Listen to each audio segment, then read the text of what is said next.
Some imaginative person maintained that all Norwegians are born with skis on their feet. Now, he could have been right, but he still didn't prove anything. Having skis on your feet is one thing, knowing what to do with them is another. In Norway, this matter of learning to ski is not left to chance. Ski schools with expert instructors welcome children of all ages. No ski poles allowed for beginners. They've got to learn the feel of those skis. Each technique must be learned correctly from the very start. Now, if you take a tumble, how to get back on your feet. Simply a matter of rolling over. That is, if you happen to roll well.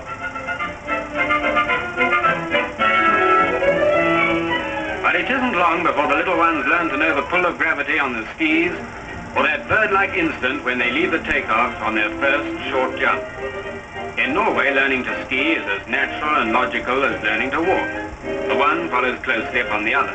The first pair of skis at 2 years is not uncommon. Here's an open-air classroom. Pupils watch their teacher demonstrate a plow turn. They note how he bends his knees and shifts his weight, how the skis are pointed, and how the weight is carried on the outside ski.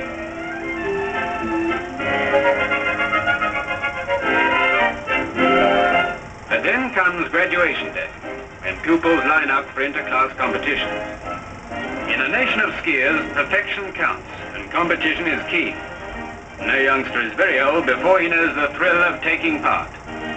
Of all the world's national sports, possibly none claims broader public participation than skiing in Norway. Uphill, downdale races like these prepare the youngsters for cross-country skiing, the type having the broadest appeal for Norwegians.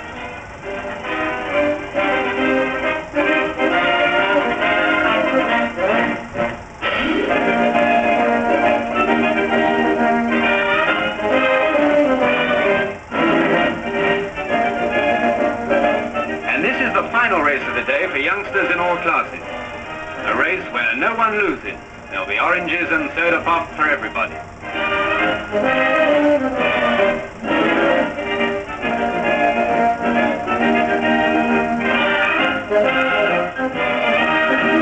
And he's out to get his.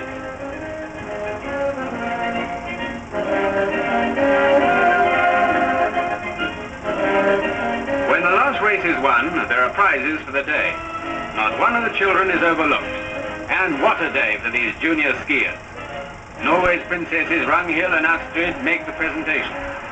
It was on these same hillsides that they too learned to ski.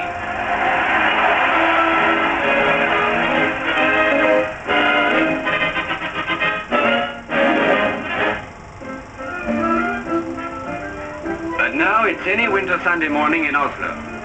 Crowds of snow lovers, young and old, storm the station for cars to Norway, a vast national park stretching north from the city limits. No other capital in the world has such a natural playground at its very back door. Each Sunday, over 100,000 Osloites of Oslo's near 500,000 leave their city to range its hundreds of miles of ski trails. As an Oslo housewife once told me, that's the way we breathe. We've got to get out into that forest air at least once a week. From the last station, ski trails take off through the woods. Crowds of skiers soon thin out, branching off on a network of marked routes. The whole family enjoys the winter panorama. But deeper in the forest, the lone skier is alone with the out-of-door. 40 short minutes from the city center, and he's in a veritable winter fairyland.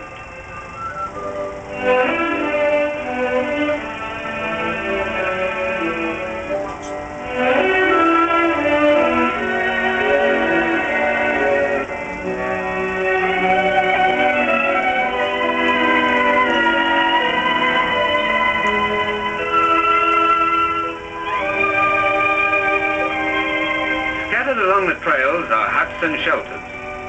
All of them offer coffee and sandwiches, many of them overnight lodging.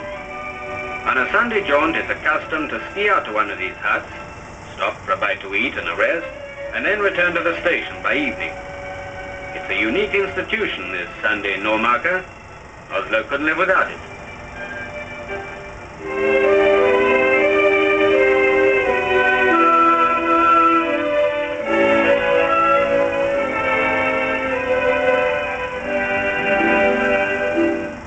Right at the edge of this huge playground overlooking the city is a high point called Holmenkollen. A byword among world skiers, it's here that international jumping, slalom and cross-country events are held each year. Here on the Olympic slalom hill, entries from 6 nations are fighting it out for the prize. Slalom skiing comes from the Telemark district in Norway.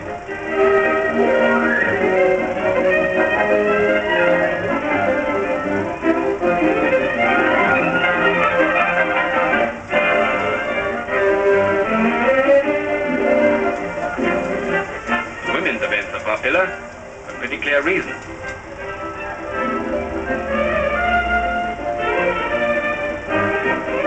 The course isn't easy, and even the best ones can miss a swing.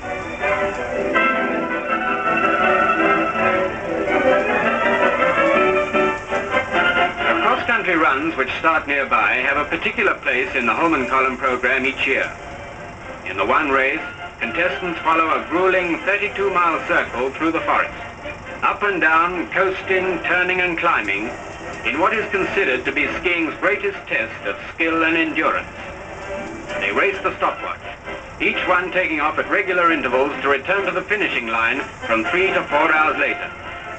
But there are many who never finish. The pace is too stiff. The Holmenkollen competition is the real classic of skiing, and it was started in 1892.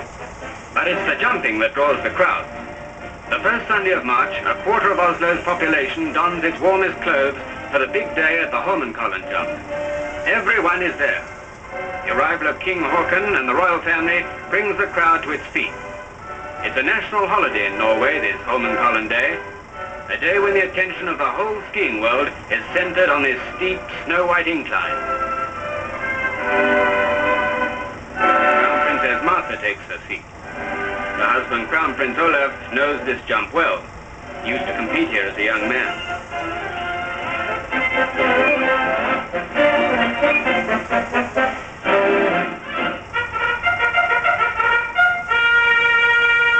The first man is away, sailing off the 300-foot incline to land on a steep, snow-covered slope below.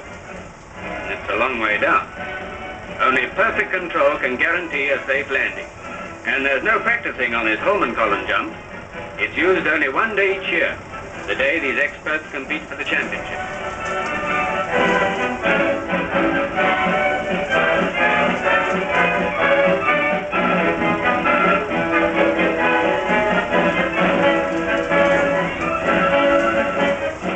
They come from all over the world.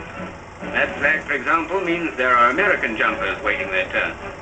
Landing and braking to a stop on the steep grade demands careful handling of the heavy jumping skis.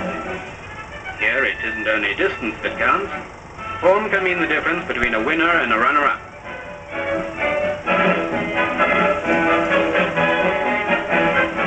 Every contestant has 2 jumps.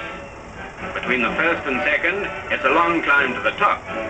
What's the matter? Don't you boys approve of that one?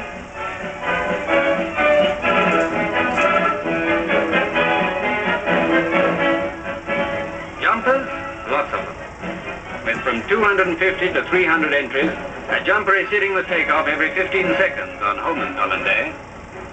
But there's the signal for the final jumps. These are the ones that count. Down he goes and out with every ounce of power he has. You can't match this audience for enthusiasm. But the affair lasts for 3 hours, and it's a cold winter day.